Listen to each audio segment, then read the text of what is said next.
Maintenant, on va parler développement durable. Tous les secteurs d'activité sont bien sûr concernés par les préoccupations environnementales et donc le commerce, mais aussi l'industrie des paiements en général. Des préoccupations qui se sont bien sûr renforcées depuis la pandémie, mais surtout depuis les chocs climatiques de cet été.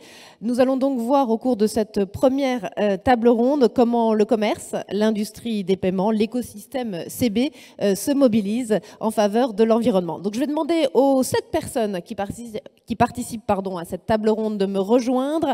Virginie Mellen Christensen, Émilie Tison, Philippe Delanoux. Venez, je vais vous demander de prendre un des 2 escaliers de chaque côté de cette scène pour venir. Régis Folbaum, Marc Lolivier, Bertrand Pinault et Loïs Moulin. Voilà, merci d'être avec nous ce matin.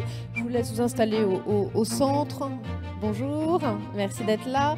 Je vais vous mettre ici, les femmes au milieu peut-être. Voilà, madame. Voilà, monsieur, ici. Très bien. Voilà. Bonjour à tous, donc merci d'être avec nous ce matin pour cette première table ronde axée donc sur le développement durable. On va tout de suite, on a 1 heure, vous êtes 7 intervenants, donc ça va être assez dense et je vais tout de suite vous donner la parole. On va commencer avec vous, Émilie Tison, donc bonjour, merci d'être avec nous. Vous êtes directrice des services financiers chez Système U Enseigne. Je vais vous demander tout d'abord quels sont les axes de développement chez vous, chez Système U, autour de ces problématiques de développement durable. Alors, de façon très pragmatique, autour de l'acte de paiement sur la partie développement durable, on travaille sur 3 axes. Le premier axe, c'est la dématérialisation des tickets de caisse. Donc, en avance de phase de la loi AGEC qui va s'imposer à tous en janvier 2023, on a mis en place depuis 18 mois dans tous les magasins U la dématérialisation des tickets de caisse, et donc les clients ont le choix de disposer de leurs tickets papier ou de les recevoir par mail ou dans leur espace client. Donc pour vous donner un ordre de grandeur, aujourd'hui, une année de tickets de caisse édités dans nos magasins, c'est un peu plus d'1 fois le tour de la Terre, donc plus de 40 000 kilomètres. Et aujourd'hui, on a un client sur 2 qui ne souhaite pas avoir son ticket édité dans nos magasins. Donc on n'en est qu'à la moitié de la Terre, alors. On a déjà gagné la moitié de la Terre. Le deuxième axe, donc, c'est la dématérialisation des moyens de paiement. Aujourd'hui, en magasin, on a plus de 100 types de moyens de paiement différents à traiter, avec toutes les lourdeurs administratives que ça impose. Et donc, dans ce contexte, on essaie de rationaliser au maximum le nombre de moyens de paiement acceptés en magasin et on pousse vers la dématérialisation. Aujourd'hui, un paiement en carte bancaire, son bilan carbone est 5 fois moins élevé qu'un paiement par chèque et 7 fois moins qu'un paiement en espèces. Donc ça représente 80% de nos paiements dans nos magasins. Ce taux ne cesse d'augmenter aujourd'hui. Et puis le troisième axe que nous développons, ce sont tous les nouveaux parcours clients. On essaie de s'adapter aux attentes des consommateurs qui évoluent très vite et on travaille pour gommer au maximum l'acte de paiement puisque aujourd'hui c'est un acte assez anxiogène, est révélé comme tel, et comme ça, on peut donner plus d'informations sur les produits, sur la traçabilité, qui sont réellement leurs préoccupations aujourd'hui. Des exemples de nouveaux parcours clients?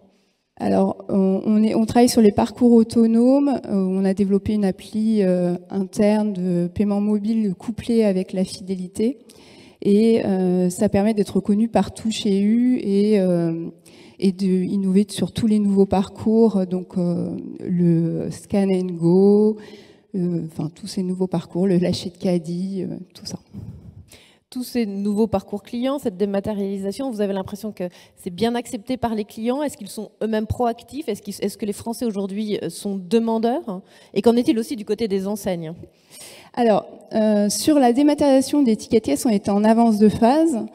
Et tous les magasins n'étaient pas forcément très favorables à être autant en avance de phase, en se disant qu'ils allaient devoir évangéliser les clients et faire tout l'accompagnement au changement avant que la loi n'arrive.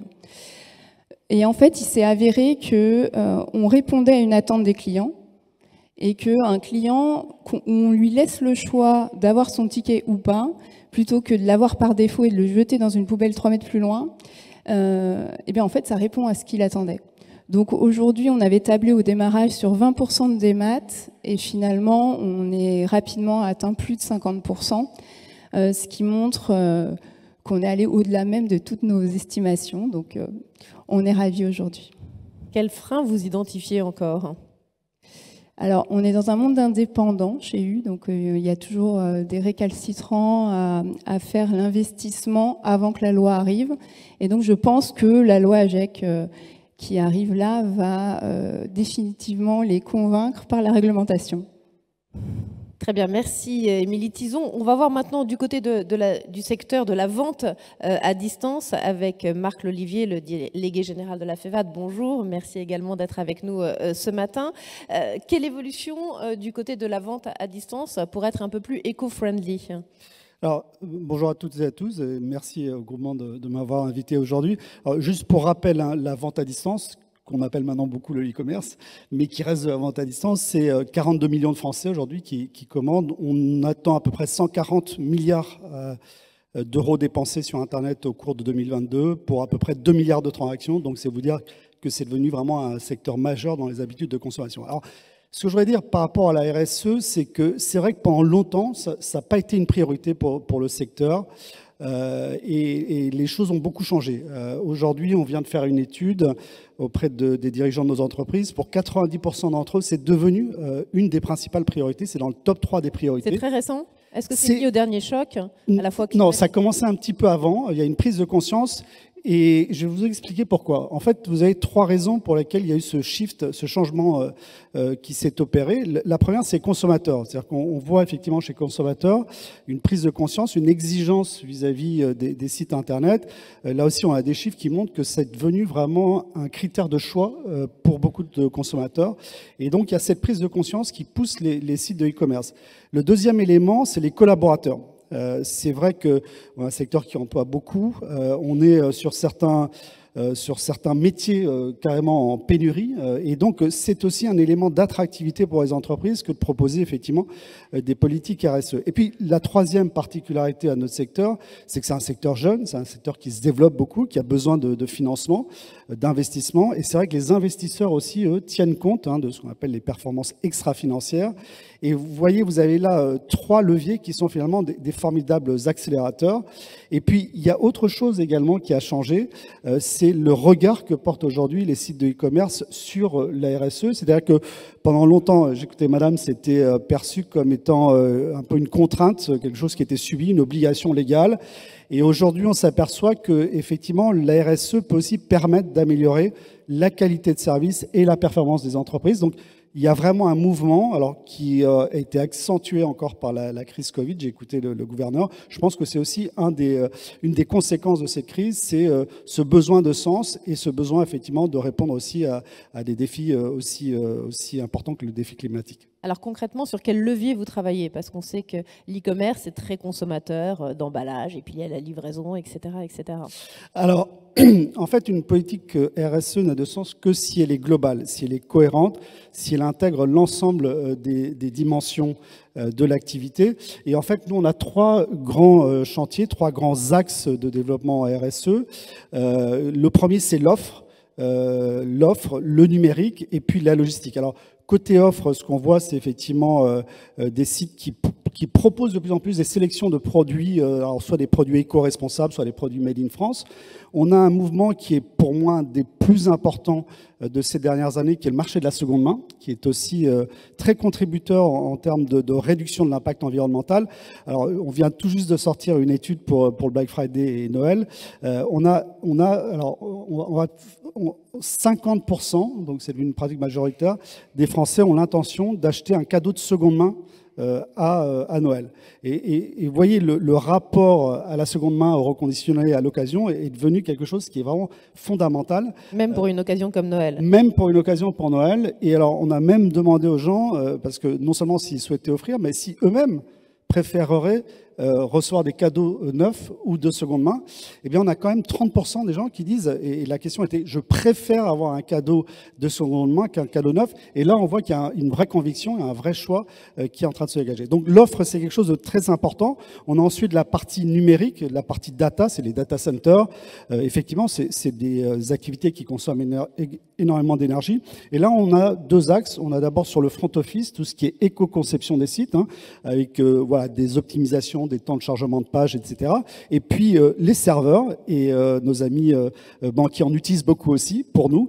Et donc là, c'est l'utilisation de serveurs qui sont plus efficaces énergétiquement, qui consomment moins d'eau, et puis qui produisent aussi de l'énergie qu'on va pouvoir utiliser dans d'autres activités. Donc cette partie, elle est très importante. Elle touche également le paiement, bien sûr, mais tout ce qui est CRM et marketing. Et puis, on a un troisième axe qui est la logistique, le dernier kilomètre, avec là aussi plusieurs actions. D'abord, le stockage, donc tout ce qui touche à l'artificialisation des sols, le choix des emplacements des entrepôts, également l'énergie. Alors, on essaie de récupérer l'énergie des serveurs pour les activités liées au stockage. On a l'emballage, qui est une partie très importante. On essaie de réduire les emballages, voire de les supprimer dans certains cas. Et puis, on a aussi l'emballage consigné qui va permettre d'économiser.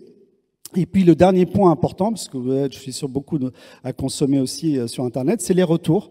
C'est aussi une partie importante des émissions de CO2. Quand vous n'êtes pas là, il faut refaire une deuxième tournée. Et donc là, on a l'intelligence artificielle, tout le travail qui est fait sur les données, qui permet effectivement de limiter ces retours et donc d'améliorer l'impact environnemental. Merci beaucoup pour cet apport. On va maintenant voir un petit peu du côté des banques ce qu'il se passe. Régis Folbaum, bonjour.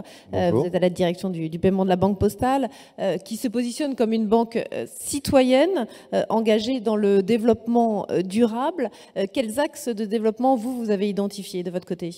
Alors bonjour à tous. La Banque Postale n'a pas adopté, on va dire, une position ou une posture sur la transition juste très récemment. Notre premier fonds carbone, il date de 2015. On est passé à de l'énergie complètement renouvelable cette même année. Depuis 2018, on est neutre en carbone sur l'ensemble du périmètre des activités opérationnelles de la banque. Et on a aujourd'hui on est la première banque mondiale en termes de notation RSE chez Moody's. Alors ça, c'était le legs de la gouvernance précédente. Depuis 2021, on a une nouvelle gouvernance qui a encore accéléré cette transformation.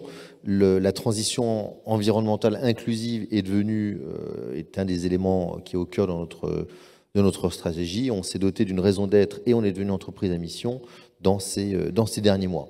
Alors, évidemment, le premier élément, c'est que charité bien ordonnée commence par soi-même. Je vais reprendre une partie de ce qu'a dit Marc, c'est-à-dire que on a deux grands impacts, on va dire. Le premier, c'est tout ce qui est lié à nos activités IT. Donc, voilà, même chose, éco-conception de nos sites, de nos apps, du Green IT by Design, tout le travail qui est fait sur nos data centers en cloisonnement des parties froides et des parties chaudes, tout ce qui est fait pour optimiser l'usage du stockage et de l'élimination de la donnée, tout ce qui peut être évidemment lié à la formation à la fois de nos collaborateurs qui sont des techniciens ou des développeurs, mais de l'ensemble des collaborateurs de la Banque Postale. On a ensuite, quand on va parler paiement, alors avec la partie data center et IT, j'ai couvert la partie digitale, mais on reste aussi on est au forum CB, on a la carte. La carte, c'est du plastique, c'est plein d'autres matériaux, même s'il y a encore un arbitrage, voir si c'est D3E ou pas. Nous, on va faire comme si c'est dans cet environnement. Et donc, il y a toute l'analyse qui doit être faite sur le cycle de vie de la carte. Et là-dessus, on va dire qu'on a trois grands leviers. Le premier, c'est sur la fabrication et les matières premières qui sont utilisées. On a aujourd'hui trois grands produits ou entre le RPVC, le plat et le RPET. Je pense que nous, on a une préférence pour le RPVC. On va travailler avec nos fabricants pour regarder comment est-ce qu'on peut migrer toute ou partie de la carte, de notre gamme de cartes sur ces nouveaux plastiques plus respectueux de l'environnement. On a la partie qui est liée à la fin de vie de la carte, donc surtout la partie du recyclage, mais je ne vais pas vous tirer le tapis sous le pied, qui est une problématique à la fois complexe à mettre en œuvre, parce que voilà, on ne peut pas avoir des numéros de panne qui se baladent comme ça. Si on veut vraiment récupérer les composants à valoriser, il faut qu'on le fasse de manière intelligente. Et puis, le seul inconvénient peut-être du paiement sans contact, c'est l'antenne RFID qui se trouve dans le plastique, donc qui demande encore un peu plus de travail. Le dernier élément, c'est sur la durée de vie de la carte. Et là, je vais me retourner vers Louise, mais il va falloir qu'on tente d'allonger un peu cette durée de vie. Je crois qu'on est à 4 ans. Si on pouvait passer à 5 ans, ça serait sans doute mieux, même s'il faut qu'on regarde évidemment les éléments liés à la gestion de la fraude et en fin de compte à l'impact réel, parce qu'aujourd'hui on a peu de cartes en fin de compte qui vont jusqu'à l'extension ou jusqu'à la date limite de validité. Et quel est le taux de retour aujourd'hui des cartes de vos clients pour être recyclés justement? Aujourd'hui, on a un taux qui est extrêmement faible. Enfin, ça se compte. Parce qu'il n'y a pas encore beaucoup de communication en France justement sur un retour des cartes pour qu'elles puissent être recyclées. Il n'y a pas de communication, on n'a pas mis en place la filière, donc ça reste quelque chose qu'on doit faire devant nous. Là, voilà, il y aura une intervention qui va compléter, mais c'est quelque chose qu'on regarde effectivement de très près. Comment vous aidez également donc, vos clients à se développer vers des actions plus éco-responsables dans le milieu bancaire? Alors, il y a plusieurs choses. La première, alors j'avais dit charité bien ordonnée commence par soi-même, et puis après, on peut entraîner nos clients. Donc, dans l'entraînement de nos clients, il y a tout ce qu'on propose avec des fournisseurs d'économie, enfin pardon, pas d'économie, d'énergie verte. On a un partenariat extrêmement important avec Carbo qui permet de mesurer l'empreinte carbone de nos clients. On va l'associer à nos moyens de paiement en 2023 pour pouvoir suivre. Et puis on a ouvert toute une gamme de produits que je vais qualifier à impact, qui se décline en fin de compte sous 3 supports. Ça a commencé avec la partie épargne. Donc, on avait une gamme qui était 100% ISR depuis déjà quelques années. Et la Banque Postale Asset Management est extrêmement en avance là-dessus. On a décliné ça sur la partie prêt, donc à la fois prêt immobilier, éco-PTZ et crédit conso impact. C'est-à-dire que voilà, si vous achetez ou si vous empruntez pour acheter une voiture diesel, vous paierez un peu plus cher que si c'est une voiture électrique. Et on va lancer une déclinaison sur la partie, on va dire, compte courant à impact, dans lequel on va incentiver le comportement de nos clients et leur rendre une partie de la valeur qu'ils auront créée, en tout cas, ou de l'énergie qu'ils n'auront pas dépensée en fonction de leur comportement environnemental. Donc en leur donnant le support, le moyen, la récompense qui permet d'orienter leurs actions vers une transition juste. Mais est-ce qu'à l'inverse, les clients ont des exigences sur les financements qui sont soutenus par la Banque Postale? Alors là-dessus encore, je pense qu'on était novateur. Alors, le financement, vous le retrouvez encore une fois de deux côtés. La partie asset management, et donc là-dessus, je vous dis, on était 100% ISR depuis déjà 3 ans. On a pris des engagements qui sont assez contraignants, c'est-à-dire qu'on a décidé de la sortie du financement des énergies fossiles très, très rapidement. Je pense que là, on est pratiquement avec une fin de période à 2030, ce qui est nettement avant voilà, du reste de la place. On a été voilà, félicité par un certain nombre d'ONG. Sans doute, je dois le reconnaître, parce qu'on est aussi dans une dimension interbancaire, que notre situation de départ facilitait, on va dire, ce choix-là. Virginie Mellen Christensen, bonjour. Merci également d'être présente ce matin. Vous êtes la directrice solutions de paiement locale pour l'Europe d'Adyen. Alors, pour présenter Adyen, je pense que votre micro marche. Ou en tout cas, voilà. Pour présenter peut-être Adyen rapidement pour ceux qui ne connaissent pas, c'est une plateforme de technologie qui rassemble les paiements de bout en bout avec une analyse des données et des produits financiers dans un seul et même système. Vous accompagnez des grandes marques, par exemple, comme Uber, H&M, Boulanger ou encore Le Bon Coin, Vinted, enfin voilà, plein de plateformes également d'e-commerce. Alors, l'ADN d'Adyen, justement, est bâti sur une croissance responsable. Concrètement, comment cela se traduit chez vous? D'abord, merci de nous avoir invités parce que c'est un sujet qui nous tient à cœur. Comme vous venez de le dire, notre société a été bâtie sur un modèle d'éthique et de croissance durable. Concrètement, nous avons une formule qui s'appelle la Formula Adyen, avec 8 principes que nous suivons tous.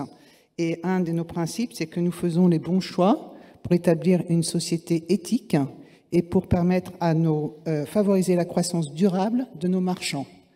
Et sachant que j'étais invitée ici, j'ai fait un petit sondage en fait de mes collègues partout dans le monde en disant ça veut dire quoi pour vous ça? Parce qu'on n'arrête pas de nous dire on va appliquer la formule d'ADN. Et bien, les réponses ont été consistantes. C'est-à-dire, on investit dans le long terme, on ne fait pas du court terme, on fait les bons choix. On n'a aucun problème de dire non à un contrat si on pense que ça ne va pas favoriser une croissance durable pour le marchand et pour nous. Mais qu'est-ce que vous appelez les bons choix?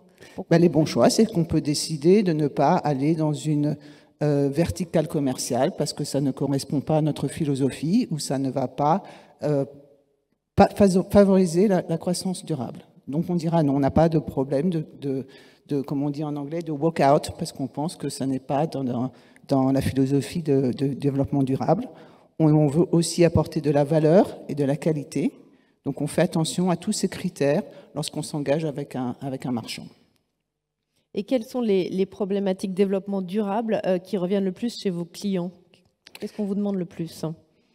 Alors nos clients sont tous à un niveau différent dans leur démarche éco-responsable. Il y en a qui ont été bâtis en fait dès le début sur une démarche éco-responsable et il y en a d'autres qui sont en train de faire une grande transformation. Donc on est là pour les supporter avec notre technologie. Et on sait que ce qu'ils recherchent aussi, c'est d'avoir des partenaires qui sont eux aussi éco-responsables. Donc nous faisons beaucoup d'actions pour être nous-mêmes éco-responsables, puisqu'ils travaillent avec nous. Et nous avons différentes actions, comme par exemple, nos terminaux de paiement sont réutilisés, donc ils nous sont renvoyés, réparés, reconditionnés, réutilisés. Ça représente 66% de nos terminaux qui suivent ce cycle. Les 34% restants sont recyclés par des partenaires que l'on a sélectionnés. Nous émettons des cartes en plastique recyclé et nous le mettons dessus. Cette carte a été faite avec du plastique recyclé.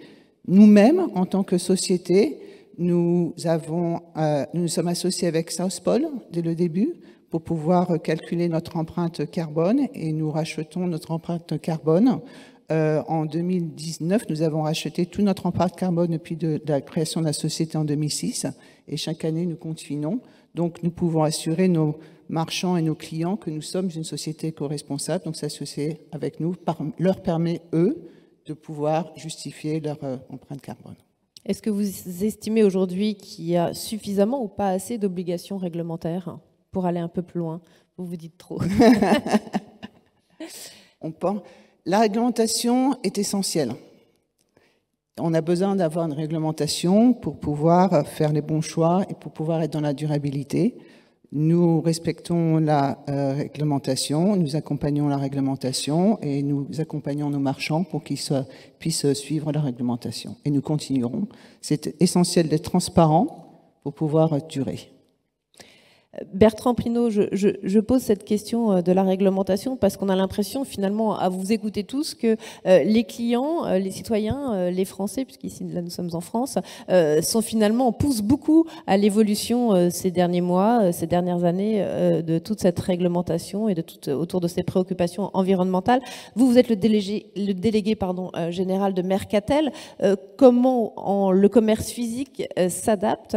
Est-ce qu'il est justement lui aussi poussé par la réaction de ses clients? Oui, alors merci à tous effectivement de l'invitation également. Mercatel, je précise que c'est la brique paiement, c'est l'association qui est la brique paiement dans l'ensemble du commerce. On est une fédération de commerce, mais on travaille exclusivement sur le paiement et au-delà du paiement, sur les parcours clients.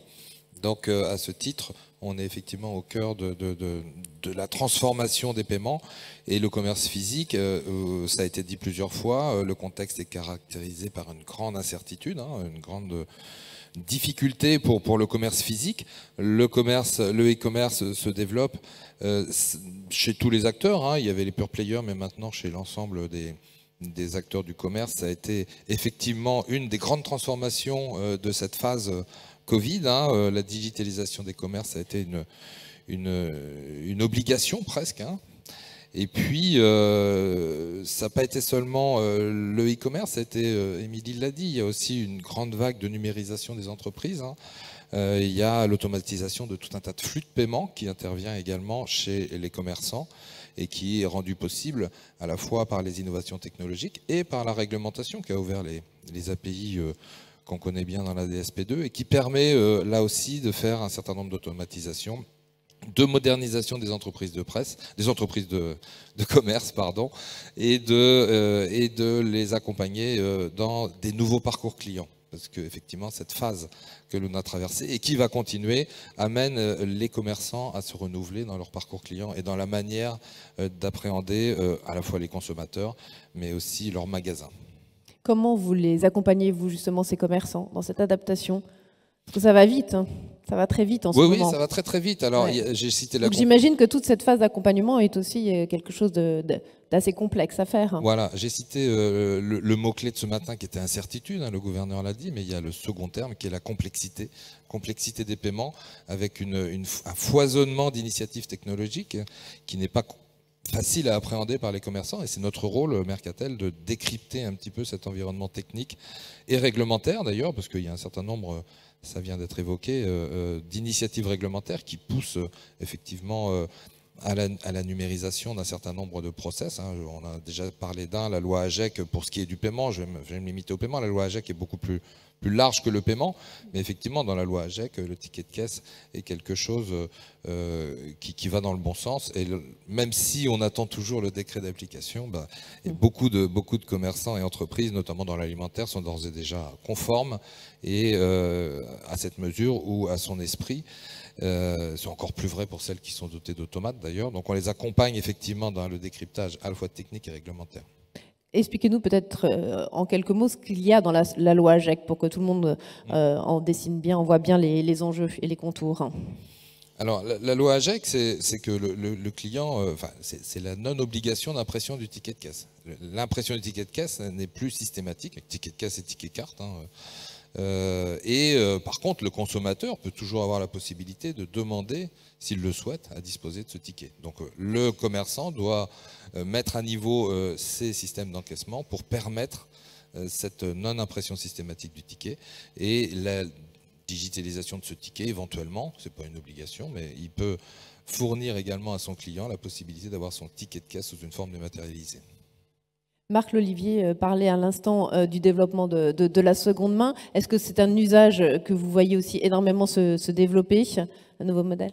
Oui, effectivement, je dirais, à la FEVAD, il y a quelques années, avait produit un livre blanc qui s'appelait 2020, la fin du e-commerce. C'était pas du tout la fin du e-commerce, c'était l'idée que le e-commerce et le commerce allaient se fondre.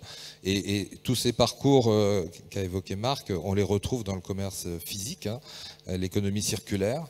C'est effectivement une grande tendance. Et nous, en termes d'acteurs du paiement, on accompagne effectivement les entreprises à permettre à fluidifier cette économie circulaire. À quelqu'un qui ramène dans le magasin son vélo usagé, il va disposer, le commerçant va pouvoir disposer d'éléments techniques lui permettant de créditer le client, par exemple, du prix de ce vélo qu'il rapporte, de manière à ce qu'il puisse automatiquement se réengager dans un nouvel achat.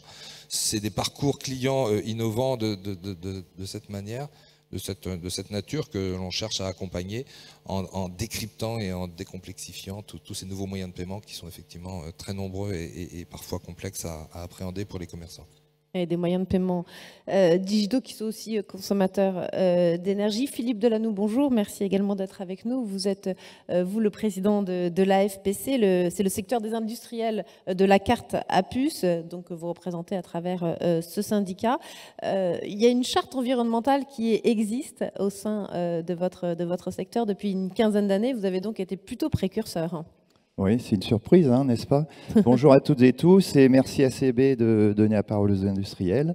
Comme le gouverneur demandait aussi de voir le verre à moitié plein et de positiver, je voudrais en profiter pour rappeler à tous ceux qui sont dans cette salle et le monde des paiements, aussi bien des banques que du commerce, qu'en France, et CB a la chance d'avoir les 3 majors mondiaux qui sont actifs sur le territoire français, aussi bien en fabrication qu'en personnalisation. Et je crois que c'est une vraie chance pour l'innovation et pour la stimulation.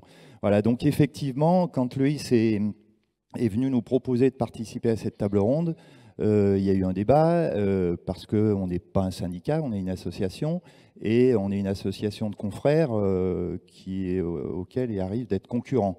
Voilà, et donc il y a toujours des sujets à voir comment on peut intervenir en commun. Et on avait en tête effectivement qu'on avait signé une charte en 2007. Imaginez-vous, quand on regarde cette charte, elle était signée par une vingtaine d'entreprises. Depuis, il y a une concentration, beaucoup de concentration dans ce domaine, donc beaucoup. Mais cette charte elle est toujours valable. Et quand on a dit, si on en parle, ça va peut-être paraître ringard, je l'ai là, je l'ai à votre disposition, vous pouvez venir me voir, il n'y a rien à retirer. Rien. C'est-à-dire que cette charte, c'était de dire, tous les industriels de la FPC acceptaient d'accueillir sur leur site les cartes en fin de vie d'un client, d'un membre de la FPC, même si ce n'était pas son client à lui. Ça veut dire que déjà sur cette portion-là, par rapport à ce que disait Régis Folbaum, ou sur le contexte du commerce, ça veut dire que c'est le plus proche. Il n'y avait pas besoin si un industriel était, je ne sais pas, il y en a qui sont à Dijon par exemple, il n'y avait pas besoin de ramener des cartes à Dijon, il pouvait les ramener ailleurs. Dans le sud ou plus proche de Lyon peut-être, mais voilà. Et donc c'était déjà une mise en commun de dire voilà. Par contre, pour rappel, c'est pour ça que c'est jamais facile et c'est un sujet complexe, c'est que dans ce cercle vertueux qu'on veut tous monter, il y a quatre domaines. Il y a la collecte. Et nous, en tant qu'industriels, depuis qu'on a mis en place cette charte, c'est ce à quoi on a pu se heurter, ou en tous les cas, aujourd'hui, le premier écueil, comme le disait, vous avez posé la question à Régis Folbaum. Oui, c'est ce que je disais tout à l'heure, il n'y a pas suffisamment de communication. À ma connaissance, il y a une banque que connaît bien Jean-Paul Mazoyer, qui est assez vertueuse sur ce sujet, puisque je pense qu'ils collectent presque 80% des cartes, ou peut-être plus, qu'ils arrivent à récupérer 80%. Donc ça, c'est extrêmement vertueux. Une fois que vous avez collecté, il faut transporter, effectivement, et ramener et mettre en collectif des volumes, puisqu'il faut que ça pèse suffisamment lourd pour que ça soit intégré dans une filière. Et après, nous, industriels de la FPC, on est prêts à favoriser une filière. Loïs a des ambitions. Pour information, au niveau européen, c'est un sujet qui est porté également par une association, la FPC européenne, on va dire, SPA, qui travaille sur identifier à la fois l'impact de changer, de travailler avec du RPVC plutôt que du PVC. Il faut savoir, par exemple, que les chiffres que j'ai en tête, c'est que pour chaque million de cartes récupérées, ça économise quelque chose comme, je crois, 750 litres de pétrole brut, plusieurs tonnes de CO2 d'émissions. Enfin voilà, donc il y a une vraie marge d'action. Le premier défi, c'est la collecte. C'est la collecte. La Banque Postale, donc vous avez encore un petit peu de boulot vous aussi, mais vous n'êtes pas les seuls, hein, si j'ai bien compris. Et qu'en est-il, pardon, je vous coupe 2 minutes, qu'en est-il des cartes clients dans les supermarchés? J'imagine que chez Système U, il y a une carte de fidélité aussi. Est-ce que ce sont des cartes qui sont recyclées? Comment vous travaillez avec vos clients? Alors oui, on travaille sur 2 axes, sur le recyclage des cartes de feed, mais surtout de la dématérialisation avec un environnement client digital qui permet de scanner le QR code en bout de caisse. Tous les magasins en sont équipés aujourd'hui. D'accord. Et vous avez tout un... Allez-y. Oui, non, pour compléter, il n'y a pas d'obligation, il n'y a plus d'obligation d'avoir une carte plastique maintenant. Hein. On peut l'avoir dématérialisée dans son téléphone. Elles sont beaucoup dématérialisées, tout à fait. Voilà. Mais il y en existe encore des cartes physiques en plastique, etc. Je vous laisse poursuivre.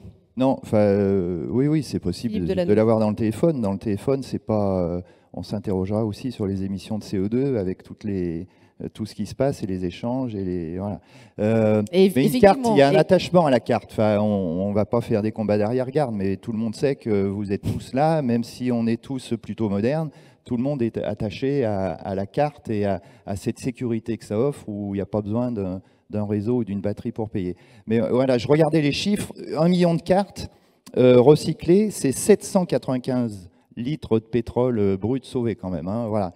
Et 5 tonnes de PVC vierge et 35 tonnes de CO2 d'émissions évitées. Donc le premier dans ce cercle vertueux, le premier pas, c'est le récupérer du consommateur. Après, c'est de le mettre en collectif, effectivement. Donc c'est et le porter, le transporter dans les lieux de voilà. C'est d'avoir une ou plusieurs filières. Et aujourd'hui, comme il y a déjà différentes filières qui existent par rapport aux industriels, c'est peut-être pas si simple. Et Loïs nous en dira un mot de dire il faudrait une filière unique. On est quand même dans des pays où on aime choisir un petit peu, faire des choix. Et puis après, je crois qu'il faut vraiment accompagner, c'est un cercle, le consommateur, l'éduquer et lui proposer aussi des choix d'accompagnement, de cotisation. Enfin, on le voit de temps en temps maintenant, et ça commence à l'étranger. Il y a des banques qui demandent 0,01% et à choisir pour quelle association vous le donnez, plus proche de l'environnement. Donc voilà, en tous les cas, la FPC, on est prêt, et on est prêt depuis un petit moment. Et Régis Solo m'a dit tout à l'heure, je suis curieux de savoir ce que les industriels ont à dire. Nous, on va dire, collecter. Mais effectivement, il y a également, alors là, c'est un petit peu plus, ça peut encore être un petit peu concurrentiel, même si les choses vont se ressembler, mais les cartes peuvent être dans un autre matériau. Il y a des PVC, enfin du plastique qui est recyclé, qui est retiré des océans et qui est repris des océans. Il y a du plastique, du RPVC, il y a du PLA, voilà, donc il y a tout un tas de matières qui sont beaucoup plus vertueuses vis-à-vis de l'environnement. Et je pense qu'il faut s'engager résolument là-dessus déjà et travailler sur la collecte en même temps. Loïs Moulin, donc responsable du développement chez CB, quels sont justement les derniers développements en cours? Alors, pour rester dans le cœur du sujet, vous avez une transformation qui est en marche dans les transports urbains, qui est éco-friendly, qui consiste finalement à abandonner progressivement le ticket papier pour le remplacer par finalement l'usage de votre carte bancaire directement sur le valideur des réseaux de transport. Ça s'appelle chez nous l'open payment CB ou le paiement au valideur. C'est éco-friendly parce qu'il n'y a plus de tickets, c'est éco-friendly parce que ça améliore la vitesse d'exploitation des réseaux de transport, notamment dans ceux qui faisaient de la vente à bord avec des espèces. On a des retours d'expérience, notamment à Amiens, qui le démontrent. C'est pour les opérateurs de transport et les collectivités, finalement, ça améliore les recettes, parce que notamment pour les voyageurs occasionnels, qui parfois empruntent les transports sans nécessairement prendre le temps de faire la queue à un automate pour retirer un titre, avec l'open payment, ils peuvent emprunter les transports et immédiatement payer. L'open payment, enfin CB, tout à l'heure on a parlé de souveraineté. La souveraineté, c'est un enjeu qui est aussi, en matière de moyens de paiement, c'est aussi un enjeu auquel les collectivités sont sensibles. J'ai eu l'occasion d'en rencontrer certaines. On était présents, CB était présent au Salon des maires, notamment pour parler de l'open payment. Et c'est pour ça que l'open payment CB a été lancé avec succès dans de nombreuses villes depuis 2 ans, de tailles très différentes. Ça va de Vesoul, Amiens, Rennes, Toulouse, Angers, Clermont-Ferrand, Pau, pour ne citer que celle-ci, mais c'est plusieurs, ça peut être Cannes. Il y a en fait sur la carte de France et avec une quarantaine de villes et ça va encore, ça va s'intensifier l'an prochain. Et avec à chaque fois une adaptation qui se fait facilement, ça se passe bien? Oui, tout à fait. Ça se passe bien. Alors, ça se passe bien grâce à CB, mais ça se passe surtout bien grâce aux industriels, aux opérateurs, aux banquiers qui accompagnent ces transformations. Voilà, et donc certains opérateurs d'ailleurs sont dans la table. C'est aussi l'efficacité de l'écosystème de proximité d'arriver ensemble à proposer une solution qui transforme les usages. Après, on a dans nos priorités de développement, On a évidemment le digital, hein. Marc Lolivier montrait la croissance des paiements à 2 milliards, et c'est des croissances à 2 chiffres.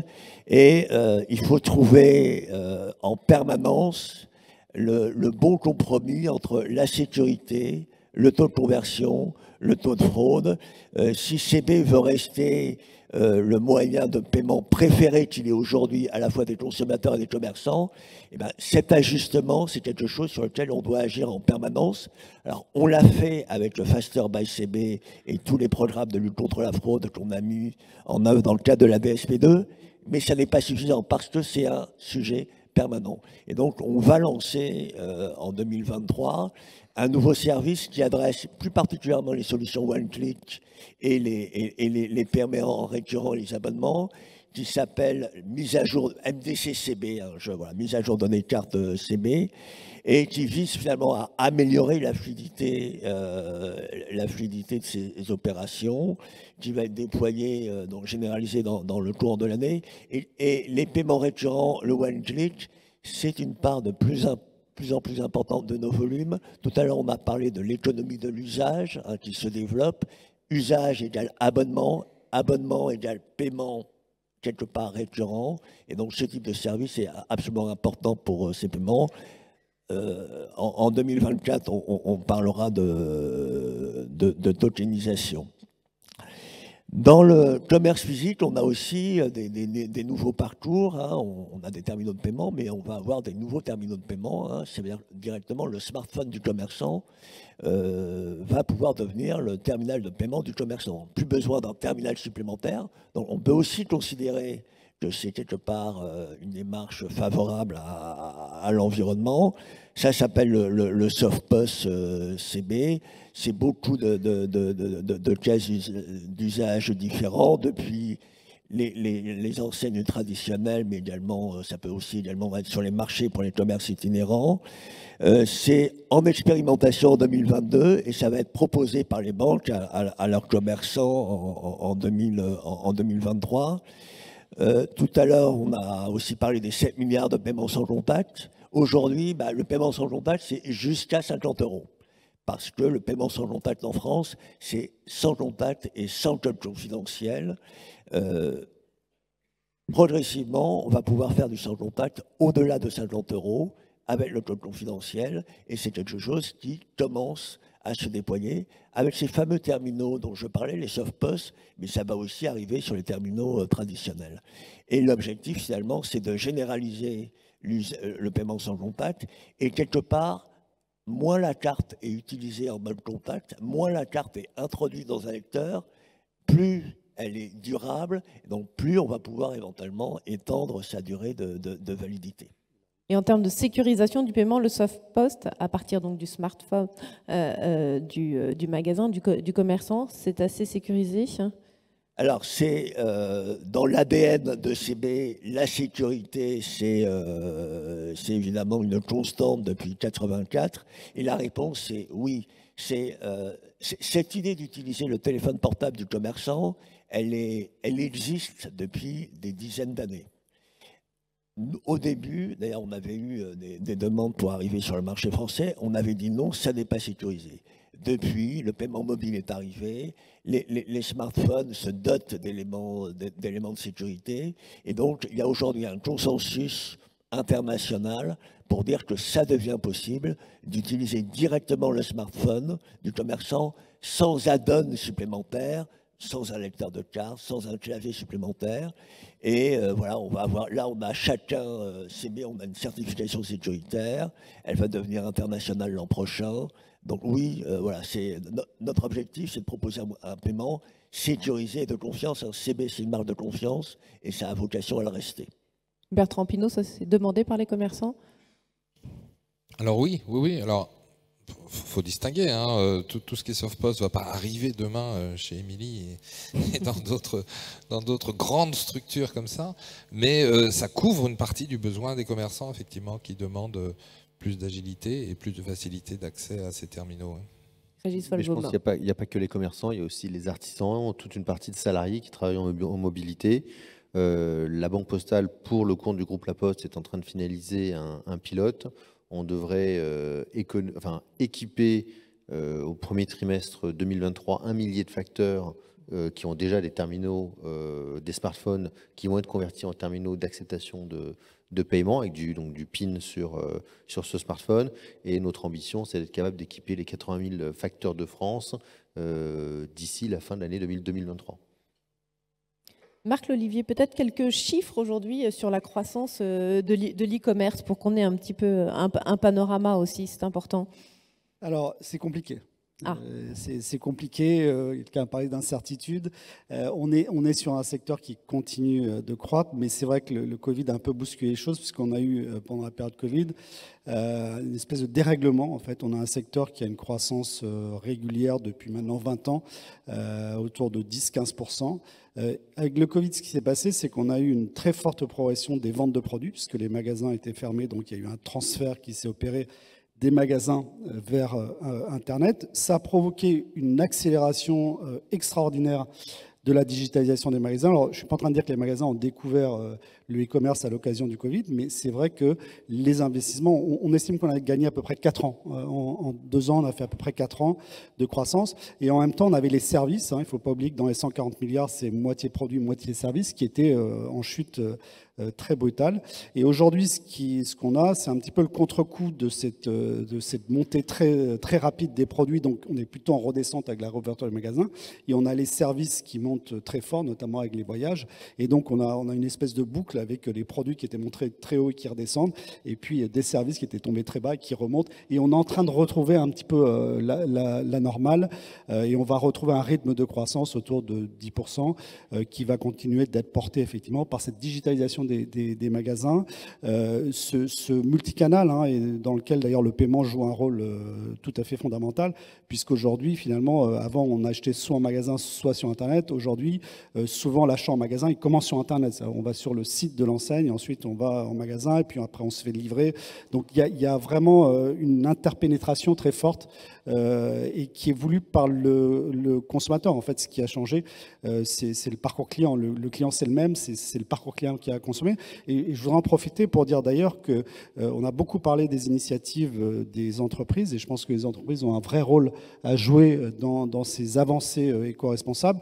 Alors, je ne voudrais pas qu'on interprète mal ma réaction quand vous avez demandé est-ce qu'il y a assez de lois. Je suis tout à fait partisan de la réglementation. Simplement, je pense qu'il faut qu'elle soit cohérente. Vous avez parlé de la loi GEC, on a eu la loi climat qui est arrivée avant même que la loi GEC soit en cours. Donc il faut qu'il y ait une cohérence, et puis je pense surtout qu'il faut que c'est vraiment l'affaire de tous. C'est à la fois les pouvoirs publics, les entreprises, et puis il y a quelqu'un dont on n'a pas beaucoup parlé encore aujourd'hui, c'est le consommateur. Et je crois que le consommateur a aussi un rôle très important à jouer. Et tous les efforts de pédagogie, de sensibilisation, nous, c'est quelque chose sur lequel on travaille beaucoup, et je crois aussi les banques. Il faut que le consommateur participe lui aussi par ses comportements, ses habitudes, qui rapporte les cartes, qui trie son emballage. Et donc, on voit bien qu'en fait, ces avancées-là, ces avancées collectives, il faut qu'on continue à travailler ensemble entre les pouvoirs publics, les entreprises et les consommateurs également, pour ces améliorations qui sont tout à fait indispensables. C'est ça qu'il y a de plus compliqué à suivre aujourd'hui, Émilie Tison, c'est que ça va très très vite et qu'il y a une formidable accélération. Oui, en fait, on doit s'adapter en permanence. Après, le Covid nous a montré qu'on avait une capacité d'adaptation tous très importante. Et puis, les crises successives également. Donc aujourd'hui, ça va vite, il faut s'adapter. Et je pense que, en tout cas, tous les témoignages aujourd'hui montrent que c'est le sens de l'histoire et tout le monde va dans le même sens. Comment vous vous adaptez justement en interne pour accompagner cette transformation rapide ? Alors, on se réorganise beaucoup, on met des financements en place pour la transformation avec une forte dimension SI. Parce que pour suivre, il faut aussi que les outils, la digitalisation en magasin ne s'improvisent pas. Donc, c'est le socle même de base qu'il faut revoir. Donc, ça nécessite beaucoup d'investissements sur tous ces sujets-là. Chez Adienne, comment vous vous organisez et également pour accompagner ce mouvement qui va assez vite ? Nous sommes une société de technologie. Donc, nous mettons notre technologie à la disposition de nos marchands. Nous essayons, nous, de récupérer la complexité de tous ces nouveaux parcours de clients, de ces nouveaux moyens de paiement, de prendre la complexité pour que nos marchands puissent se concentrer sur l'essentiel. On parlait tout à l'heure de paiement dématérialisé. On fait beaucoup de paiements dématérialisés. On parlait de soft POS aussi lorsqu'il s'agit des artisans, lorsqu'il s'agit dans l'hospitalité. Il y a une grande montée des soft POS. Nous sommes là pour accompagner ce genre de marchands. Beaucoup de figital, il y a un mot qu'on n'a pas encore dit, mais c'est devenu, comme on dit, le client commence en e-commerce et puis va en magasin, mais quand il arrive en magasin, il veut que ça soit du paiement dématérialisé aussi. Et puis, on a lancé une grande initiative qui s'appelle Adyen Impact, qui est de mettre notre technologie au service d'un monde meilleur. On appelle ça Technology for Good, qui nous permet de donner un produit à nos marchands pour qu'ils puissent avoir des actions qui soient liées à un des principes de développement durable des Nations Unies. Et le marchand donc, peut mettre ce produit et nous prenons en charge tous les coûts de ces transactions. Nous emmenons nos partenaires et nos marchands dessus. Notre société double les montants des dons. Nos marchands aussi ont pris des actions pour doubler les dons. Nos partenaires Cormarkea ont fait aussi une action. Donc tout ça, pour nous, c'est l'effet multiplicateur dans la durabilité par rapport à notre formule. On veut participer, mettre à disposition notre technologie pour accompagner des marchands tels que Émilie vers le développement durable et l'effet multiplicateur de l'industrie. Ouais, vous parliez vraiment sur ce facteur démultiplicateur. Hein. Oui. Ouais. Régis Folbaum. Alors, peut-être juste avec ma casquette de président de Franchise, je voulais dire que Franchise, elle est aussi au service de l'écosystème des paiements en France pour qu'on puisse diffuser via FRV6 et des éléments de ces nouvelles bonnes pratiques, que ce soit le PIN online, comme tu l'as mentionné Loïs, ou la suppression du ticket de carte bancaire. Et donc voilà, je peux qu'appeler les industriels, les acquéreurs qui sont dans la salle à adopter largement ce système voilà, qui aidera aussi à faire un geste au-delà pour l'innovation, pour l'environnement. Loïs Moulin, est-ce qu'il y a d'autres actions de CB en faveur de l'environnement ? Tout à l'heure, Émilie l'a dit, payer par CB, c'est plus éco-responsable que payer en espèces ou en chèque. Donc toutes les actions qu'on fait en faveur du développement de l'usage de CB sont par nature et éco-friendly. Mais il ne faut pas s'arrêter là, hein, évidemment. D'ailleurs, sur le sujet de l'empreinte carbone, on est en train de mener une étude pour la réactualiser en 2022 et on va essayer de faire cette réactualisation année après année et maintenir cette avance par rapport aux autres moyens de paiement. Et l'objectif, c'est d'identifier les leviers qui vont permettre de la réduire. Hein. Les chiffres actuels, c'est 3 grammes d'équivalent carbone pour un paiement carte dans le commerce physique et 4 grammes pour un paiement d'e-commerce. Alors je dis les chiffres actuels, c'est des chiffres qui avaient été mesurés il y a quelques années. Donc l'objectif de l'étude qu'on est en train de mener, c'est de voir à l'horizon 2022 à quel niveau on est arrivé. Parmi les leviers, on en a parlé, c'est l'émission de cartes éco-friendly. Et Philippe l'a dit, c'est le mouvement est parti. En 2021, c'était très marginal. En 2022, ça s'est intensifié. Et lorsqu'on en discute avec les industriels et avec la FPC, toutes les banques du tour de table de CB sont en train de s'engager dans l'émission massive de cartes éco-friendly à partir de 2023. La bonne nouvelle pour ces banques, c'est que lorsqu'on fait une enquête annuelle, donc là ça date de fin 2021, 47% des clients porteurs CB étaient prêts à payer un petit peu plus leur cotisation carte pour avoir une carte plus en faveur du développement durable. La fin de l'impression systématique des tickets, c'est aussi un levier sur lequel il va falloir accompagner et inciter les clients à utiliser ce levier. Donc ça passe par de la pédagogie et de la communication. Vous savez que l'an dernier, dans un challenge de l'innovation, on avait awardé, identifié une start-up qui s'appelle BEFC, qui travaille en partenariat avec certains industriels pour qu'on soit en mesure d'annoncer l'année prochaine l'utilisation de sapis biodégradables dans des objets de la monétique au sens large. Je ne pourrais pas en dire plus aujourd'hui. On a parlé de filière de recyclage et Philippe Delanoux m'a tendu la perche. Oui, je crois à l'importance d'avoir une filière de recyclage des cartes bancaires en fin de vie la plus massifiée possible. Alors qu'elle soit unique ou qu'il y en ait plusieurs, il y a un enjeu de massification. Une filière de recyclage, c'est collecter les cartes, mais c'est également valoriser à la fois le plastique et les métaux rares qu'il y a dans les puces pour qu'ils puissent être réutilisables, soit pour faire d'autres objets en plastique, soit évidemment pour refaire des cartes. Et la massification est extrêmement importante. Si on regarde que les cartes CB, 77 millions de cartes qui ont une durée de vie moyenne de 3 ans, ça fait entre 25 et 30 millions de cartes qui arrivent en fin de vie chaque année. Lorsqu'on interroge les consommateurs, plus de la moitié de ces cartes sont tout simplement jetées à la poubelle. 30% sont rapportés en agence et le reste, les consommateurs les gardent par prudence.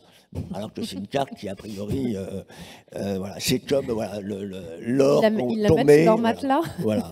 Ils la mettent sous le matelas où ils ont peur que, voilà, s'ils ne la détruisent pas suffisamment, elle puisse être réutilisée. Mais voilà. Mais et la bonne nouvelle, c'est que, parce que tout partira du consommateur, lorsqu'on interroge les consommateurs, 70% d'entre eux sont prêts à faire le geste du recyclage. Mais autant faut-il qu'on leur propose une filière de recyclage. Mais d'où ma question, est-ce qu'il y a quand même une action collective des banques françaises qui semble se dessiner justement autour de ce recyclage-là? Est-ce qu'il va être en commun? Est-ce qu'il va y avoir une meilleure communication vis-à-vis des clients, vis-à-vis des citoyens? Alors, je dirais que chaque banque en son sein, ou les industriels aussi en leur sein, comme l'a montré Philippe, y réfléchissent. Nous, au cœur de l'écosystème, on est là pour cristalliser, fédérer les bonnes volontés. Moi, je crois beaucoup à une filière nationale. D'ailleurs, on parle beaucoup des cartes bancaires, mais les objets, les cartes en plastique, c'est aussi les cartes de fidélité, c'est aussi les cartes de transporteurs. Et quelque part, une filière nationale multisectorielle, ça serait l'ambition qu'on devrait tous avoir dans l'écosystème de la carte en général. Donc c'est quelque chose voilà, sur lequel on est en discussion avec les industriels, avec les banques, pour faire émerger cette filière nationale ou ces filières nationales en 2023 et les tester, et quelque part une filière nationale qui soit aussi, si possible, française, y compris dans la valorisation du plastique et la valorisation des métaux. Philippe Delanoux, ça s'organise? Oui, on fait plus qu'y réfléchir, hein, puisque je vous ai démontré moi ça va pas me rajeunir, j'ai été élu président de la FPC en 2000, je crois, et ma première décision dans ce que je proposais, c'était de créer une commission développement durable. Et cette charte qui a été issue en 2007, elle vient de cette commission développement durable qui, depuis, n'a pas cessé de travailler sur des enjeux, justement, de développement durable, pas seulement autour de la carte.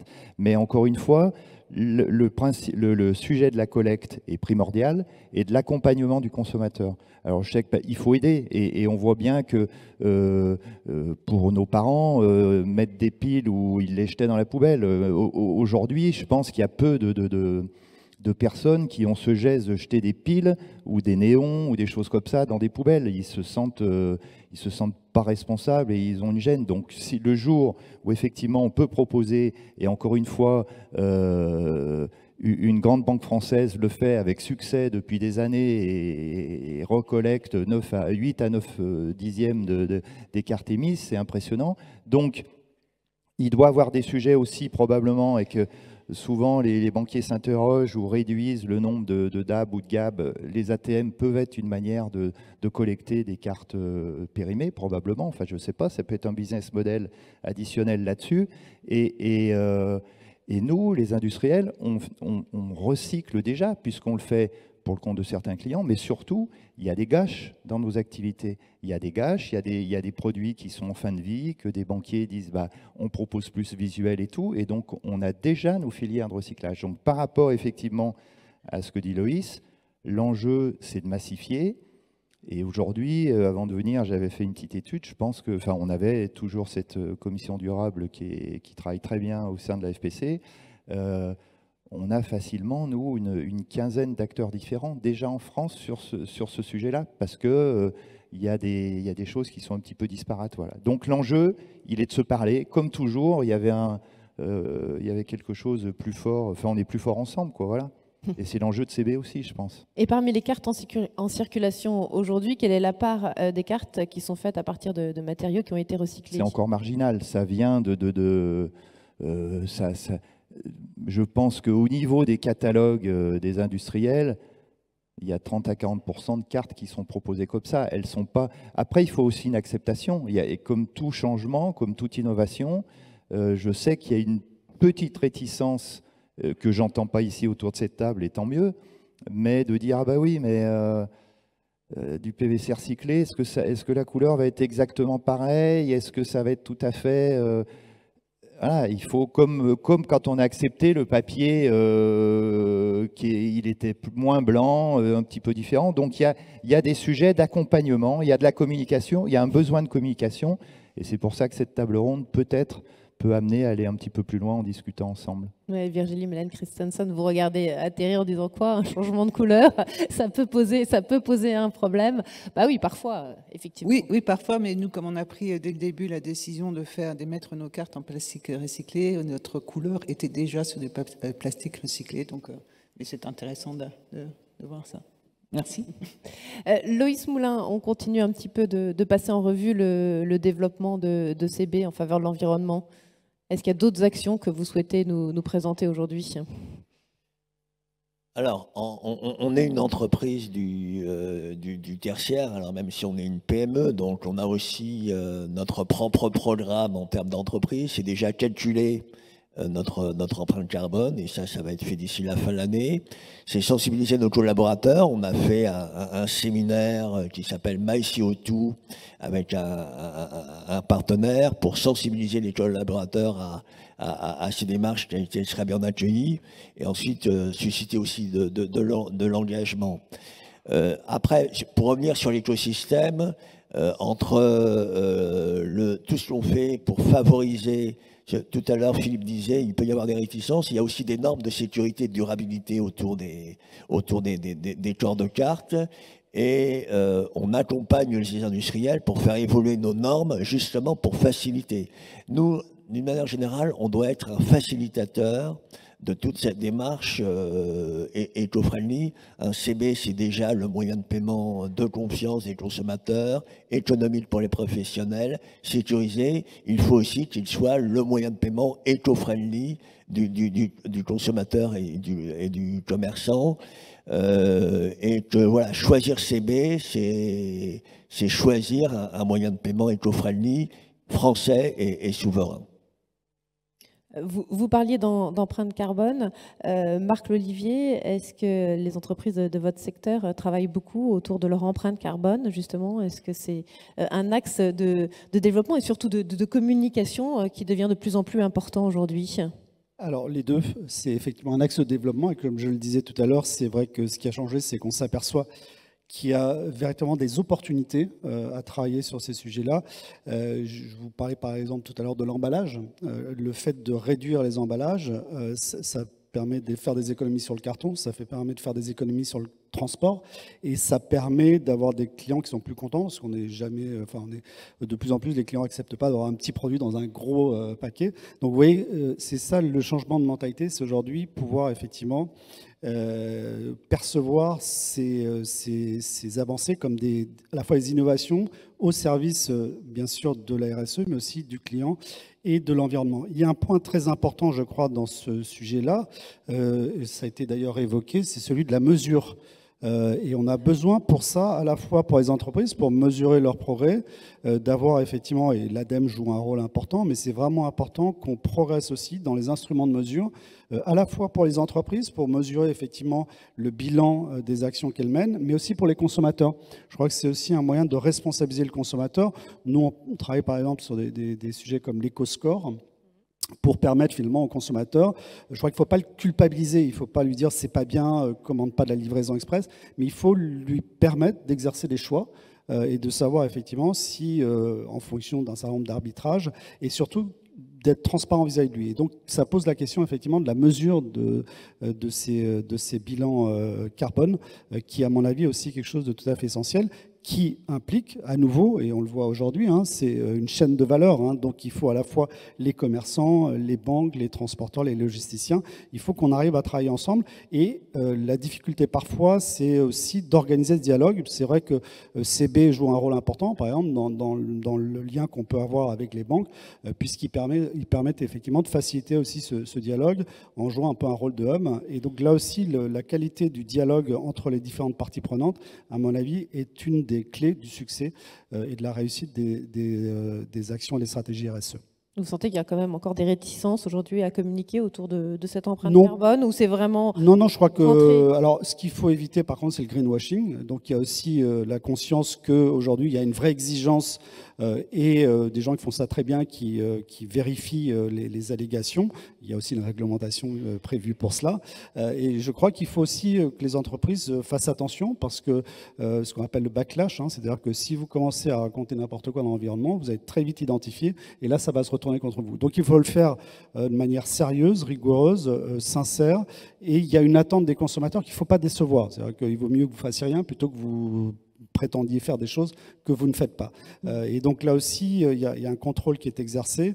Il y a toute la dimension réputationnelle de l'entreprise aujourd'hui qui joue alors de manière positive ou négative. Et donc, je crois, les entreprises ont vraiment pris conscience, et là, je vous dis, on est à 90% qui le placent dans le top 3 des priorités, mais c'est aussi des investissements, et ça pose le dernier sujet qu'on n'a pas évoqué, qui est celui de l'accompagnement, parce que tout ça a un coût. Et donc, il faut aussi qu'on accompagne. Alors, on l'accompagne en favorisant le financement, bien sûr, mais aussi en laissant un peu de temps. C'est un petit peu le problème qu'on a avec les lois, c'est que c'est un peu le coup près, et parfois, il faut un peu de temps. C'est la raison pour laquelle, et nous, on essaye d'accompagner les entreprises avec des chartes, des codes, qui sont un petit peu ce qu'on appelle du droit souple, et aussi du droit prospectif. C'est-à-dire que ça permet de préparer les entreprises. Et très souvent, ces mesures qu'on met, on a fait par exemple une charte sur l'environnement et la logistique, en fait, c'est des mesures qu'on va retrouver très certainement prochainement dans la loi. Mais entre-temps, les entreprises auront pu s'adapter. Le temps de la loi n'est pas celui de la pratique. Les pratiques vont très vite, et donc ça permet de s'adapter plus rapidement sur une démarche de responsabilisation qui est très intéressante, et de complémentarité par rapport à un instrument réglementaire qui est de toute façon nécessaire. Chez Adiane, vous êtes sensible justement effectivement à ce temps d'adaptation et à ce temps d'accompagnement? Définitivement. Ça fait partie de ce qu'on fait avec nos marchands, on les accompagne. Comme je disais tout à l'heure, on met notre technologie for good.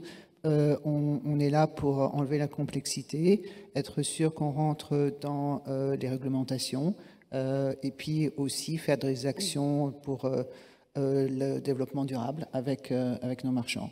C'est vraiment quelque chose qui est à cœur. J'ai parlé tout à l'heure d'Adiane Impact, mais on le vit. On fait des actions locales, on fait des actions internationales, on ne fait pas simplement ça en France, on fait des achats éco-responsables aussi. J'ai vu Café Joyeux quand je suis rentrée, j'étais très contente, parce que on boit quotidiennement du café joyeux à notre bureau de Paris, mais si je vais à Londres, on a aussi quelqu'un qui était dans la rue, qui est venu, qui maintenant fait le café, qui a montré son entreprise. On va accompagner cette personne. À Amsterdam, on boit du café qui est aussi local. Donc c'est un esprit d'entreprise. On travaille tous ensemble vers le même objectif. On a commencé en disant qu'il faut commencer par soi-même. Et ben on commence par nous-mêmes, à Dienne, avant d'aller accompagner nos marchands. Régis Solbaum. Moi, peut-être un point pour me faire l'écho à la fois de l'allitération du président Mazoyer et à ce qu'a dit Loïs. Je pense que CB a un rôle à jouer, tu le mentionnais Marc, pour cristalliser les efforts de l'écosystème et poursuivre l'innovation et ce développement responsable. C'est un lieu de confiance, c'est un lieu d'interbancarité, Et donc voilà, on s'associe tout à fait, mais comme le reste des banques, hein, qui sont, enfin d'ailleurs, il y a des membres du CODIR de carte bancaire, voilà, à la démarche dans laquelle le carte bancaire est engagée sur la mesure et l'optimisation de l'empreinte carbone. Et voilà, je suis convaincu qu'il y a un rôle moteur. Et vous-même, à la Banque Postale, vous êtes engagé dans une démarche d'empreinte carbone? Alors, nous, on travaille. Alors, on a toute une direction d'engagement citoyen qui travaille là-dessus. On fait des travaux avec Deloitte, pour ne pas les citer, sur l'ensemble de nos mesures d'impact. Si j'ai pu vous dire qu'on était neutre voilà, sur nos scopes 1 et qu'on recherche la neutralité sur les scopes 2 et 3 à horizon de 2040, c'est que voilà, on sait déjà, enfin on mesure et on suit et on compense. Autre clin d'œil à Marc, la Poste, donc notre maison mère, a la plus grande flotte européenne de véhicules verts, donc y compris sur la livraison du dernier kilomètre avec des livraisons en mobilité douce. Mais ce que je veux dire par là, c'est que voilà, on est très largement engagé, on mesure, on réduit, on optimise, et pour embarquer encore une fois, tout l'écosystème, je pense que c'est bien un rôle critique à jouer, enfin, et qui sont en train de prendre d'ailleurs. Émilie Tison, chez Système U, l'empreinte carbone, c'est un gros mot, c'est... Non, pas du tout. Non, c'est évidemment un sujet de préoccupation au quotidien. Aujourd'hui, il y a énormément d'actions locales des magasins. On travaille pour justement améliorer notre communication sur toutes ces actions qui sont menées localement et pouvoir sortir des indicateurs chiffrés et fiables pour pouvoir communiquer sur réellement l'impact de toutes les initiatives qui sont très nombreuses. Les enseignes y participent volontiers alors? Ah, tout à fait. C'est l'ADN même de U. Loïc, allez-y Bertrand Pinault, je vous écoute. Oui, un petit mot, on aurait peut-être dû commencer par là, et pour anticiper sur l'intervenant qui va venir après, il faut avoir connaissance des grandes masses, hein, quand même. Là, on parle beaucoup du digital. Le digital, certes, il est en forte croissance, mais je cite un chiffre ADEME, c'est 3,5% des émissions mondiales de gaz à effet de serre. Le paiement, là-dedans, c'est une petite part. Voilà. Et puis, Loïs en a parlé, les plus grands gaps à gagner, effectivement, quand on voit l'impact d'un paiement carte versus un paiement chèque ou un paiement espèce, là aussi il y a des gains, des gains à faire énormes. Voilà, c'était ce que je voulais rappeler. Et puis la numérisation du paiement et des entreprises du commerce, mais pas que du commerce, il y a aussi une autre réglementation qui est importante. Hein. Émilie, on en a parlé récemment, c'est tout ce qui est dématérialisation aussi des process et des flux de trésorerie et des flux de factures. Hein. Il y a là aussi de la réglementation qui arrive. Ça aussi, ça va peut-être contribuer à des économies d'échelle. Voilà. Loïs Moulin, je vais vous laisser le mot de la conclusion. C'est une lourde charge, hein, pour mes épaules. En fait, moi j'ai un slogan qui me trotte dans la tête depuis quelques semaines et je voudrais m'en débarrasser. Et c'est CB, c'est efficace et pas cher, et c'est CB qu'on préfère. Alors malheureusement, il a déjà été déposé. Donc on ne va pas pouvoir le garder et s'en faire une ligne de communication. Mais plus sérieusement, nous sommes le moyen de paiement de confiance de nos consommateurs, nous sommes le moyen de paiement efficace et économique pour les professionnels, et nous le sommes et nous voulons le rester. Et quelque part, c'est notre boussole pour tous nos travaux au sein de ce formidable écosystème qui présente les champions de l'industrie, des très grandes banques, des très grandes enseignes, des banques françaises, des banques européennes. Et je suis très confiant dans la capacité de l'écosystème à avancer dans cette démarche éco-responsable au travers des paiements et plus largement du commerce, mais ça c'est plus le rôle des commerçants. On a bien vu effectivement au cours de cette table ronde l'accélération formidable dans ce secteur en matière RSE. Merci à tous les 7 d'y avoir participé. Je pense qu'on peut vous remercier en vous applaudissant.